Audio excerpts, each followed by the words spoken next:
Yeah, hello everyone. Jai Sri Krishna and welcome back to the RISKSUTRA channel. In the last lecture, we unpacked expected trade loss through the lens of the Reserve Bank of India's recent draft guidelines. In today's session, we will move from the accounting loss recognition to regulatory capital. Specifically, we will this is a pre-lecture for the RBI's draft framework on the standardized approach for credit risk, aligned with the latest Basel reforms. So, if you are working in the banking risk and treasury audit and compliance, you are preparing for an interview and professional exam. This topic is not optional; it is foundational. So stay with me till the end because the examples we will use today will make the logic of the framework clear. We will discuss the high level overview of the standardized approach, and then in the next lecture we will cover the intricacies of the entire circle. Okay. So here is the agenda today. We will try to decode the banking regulation, why the banking regulation exists, and what is the standardized approach, is the core mechanism, the risk weight assets, how risk weights are assigned, especially the role of the ratings, and how collateral and credit risk mitigation can change the complete outcomes, and the most important real world implications. Okay, so let's begin with the most fundamental question: why banks need rules? Okay, so it's a matter of the financial stability, and therefore these rules are very important. The bank must follow to remain financially stable and to avoid the systemic risk.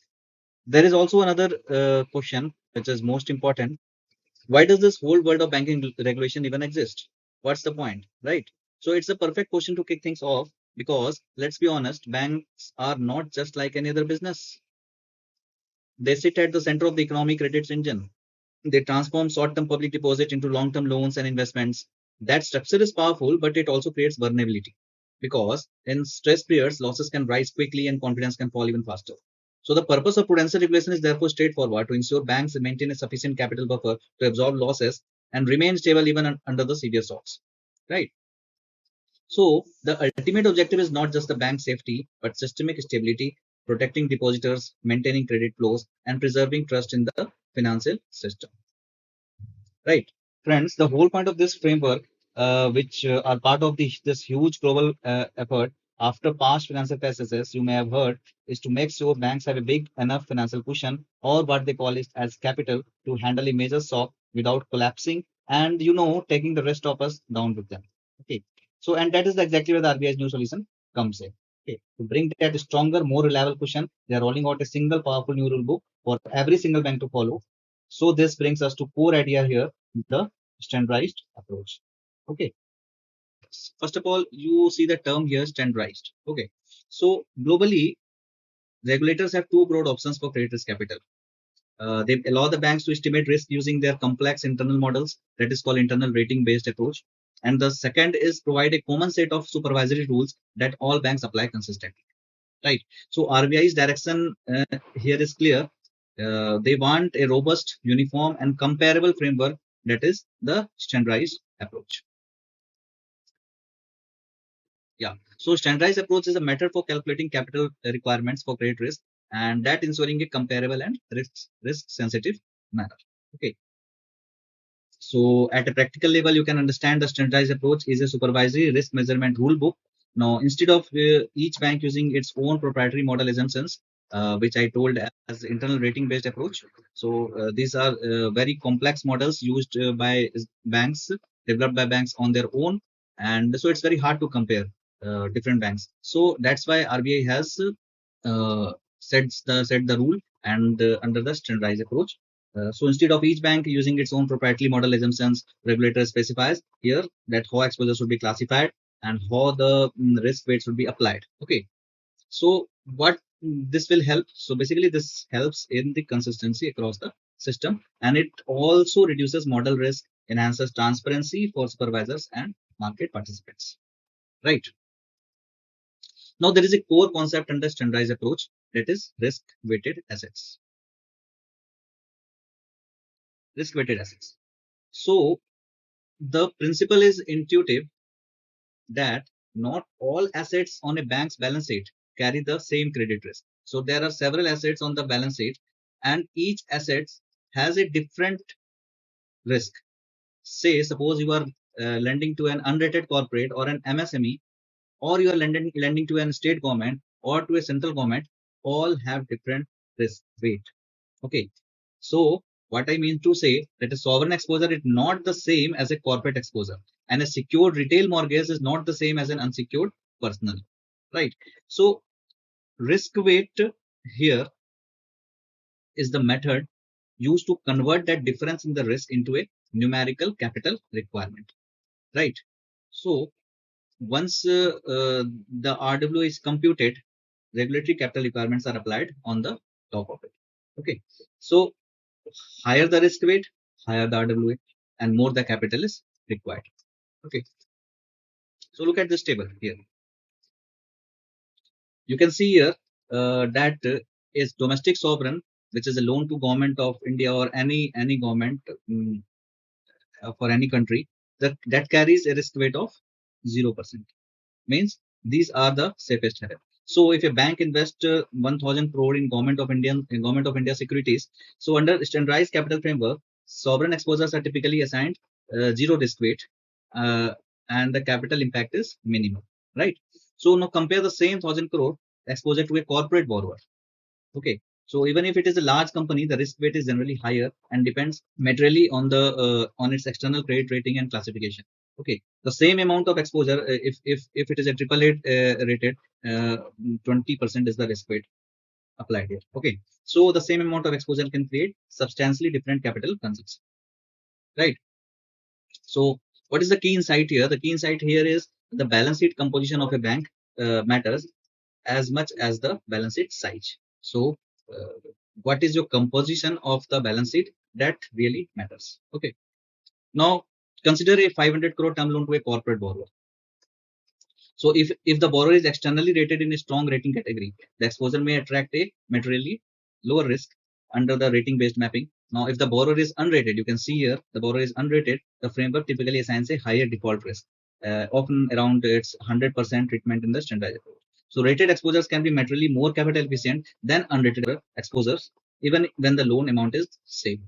Right. Let's take another example. Now consider project finance. Project finance lending to an infrastructure special purpose vehicle. A well-structured SPV with stable cash flows, robust concession terms, and external ratings can fall into a lower risk weight outcome than a similar SPV without ratings or without comparable structural strength. Okay, so rating and structure are not merely documentation; they can materially affect our alter capital requirements, capital outcomes, and therefore pricing and appetite. Okay. Similarly, on the residential mortgage versus commercial real estate risk, another capital comparison we can take here, that residential mortgage, particularly with the conservative loan to value ratios, strong borrower profiles, and stable repayment characteristics, are often treated more favorably than higher volatile segments. Right. So, commercial real estate and leveraged developer exposures tend to be more cyclical and stress sensitive, and standardized framework of translate into higher risk weights and higher capital intensity. Right. So, you can look at the gap here. So bank is not happy to lend this because this exposure class belongs to unrated corporate and it carries a risk of 100%. So for every penny the bank lends to this, the bank has to account in its risk calculation. See the position here on the government of India securities. It carries nearly zero risk. Okay. Yeah. So capital consumption here is very less. Now, let's come to a simple maths of RWA. As I told earlier, RWA is a method used to convert the difference in the risk into a numerical capital requirement. So, what the basic calculation is very simple. Bank use the exposure amount and applies the risk weight which the RBA has prescribed, and that becomes the RWA. Okay. So, once the RWA is computed, the regulatory capital requirement are applied on the top. It is 11.5% of RWA presently, right? Now we will see that where this risk weights come from for the corporate exposure. So here is the role of the external rating. So you might have heard about the external ratings. Consider it's just like a report card. So this is a critical input in the capital calculation. So basically, external ratings are they serve as an independent assessment of relative credit worthiness. So under the standardized framework, ratings are mapped to risk weights and that mapping directly determines the capital requirement. You can look at the table here. So you can see AAA rated borrower is having a risk weight of only 20%, right? But as the rating goes down, you can see the risk weight shoots up. And just look at here, the jump, it has jumped to 150% for companies rated below 30. So this gives banks a huge incentive to lend to companies that are financially solid and highly rated. Okay, so this whole thing just boils down to a really simple and powerful idea for the banks. A loan to a highly rated company is just more capital efficient, and it is cheaper for them to make them loan because they have to set aside less of their own money, which frees up capital for them to use somewhere. Okay, but we will look at the safety nets here, how things like collateral can actually bring a bank risk way down. So the official term for this is credit risk mitigation.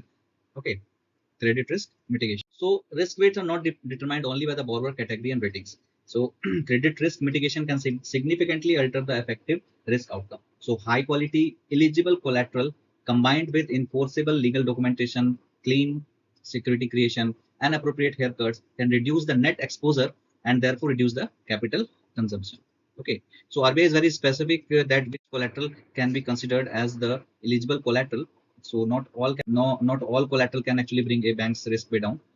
Okay, so actually you can see here that all the collateral mentioned here are really stable and liquid stuff like cash, gold, government bonds, and even units of a central certain mutual funds. Okay, so these are all things a bank could turn into a cash pretty quickly. Okay, so if it had to do so, we can walk through a example that imagine a bank gives out a 1 million rupee loan, and that's their starting exposure before we factor in any safety nets. Okay, and this is where the safety net really pays off. So you can see here that how the client places some of that high quality collateral, the banks gets to slash its calculated exposure. Okay, so now the real world risk has not disappeared, but for the purpose of figuring out its capital cushion, the bank's effective risk is now way lower in this case. Okay, so banks focus intensely on enforceability, documentation quality, valuation standards, and ongoing collateral monitoring, not simply on whether collateral exists. Right. So now we will come to our most important implication: stability versus access. Okay, we will see the strategic implications. What will be the strategic implication here? So the standardized approach improves system stability. Right. Standardized approach makes the bank more safer, and it provides a systemic stability by making capital requirements more consistent and risk sensitive. Okay, but it also creates clear incentives. Bank will naturally prefer exposures that are more capital efficient, and that includes rated corporates and established borrower because capital cost directly affects the return on equity. Right. So but there is a trade-off that raises a legitimate policy and market question: that will this framework, while strengthening safety, make credit more expensive or less accessible for unrated borrowers, such as emerging corporate, new MSMEs, and early stage innovators? Okay, so this is real trade-off, and that regulators in the industry must continuously balance through better disclosures, wider rating penetration, and credit enhancements and risk structures. Okay, so it is clear that the this guideline will makes the bank more safer and more transparent, and lending obviously will be more informed. Right. So we will close this lecture now. I think we have decoded the essential logic of RBI's standardized approach. We have seen why regulation exists, how RWA converts risk into capital, why ratings actually matter, and how collateral and mitigation affect outcomes. Right. And why what this means for real lending decisions. So in the next lecture, we will go through the draft circular in detail, section by section, so you can translate the rulebook into practical implementation. And friends, if you found this session valuable, please like the video, subscribe to RISKSUTRA, and comment so I know you stayed till the end. Thank you for watching. Jai Sri Krishna once again, and let's begin with the detailed decoding in the next lecture. Thank you very much.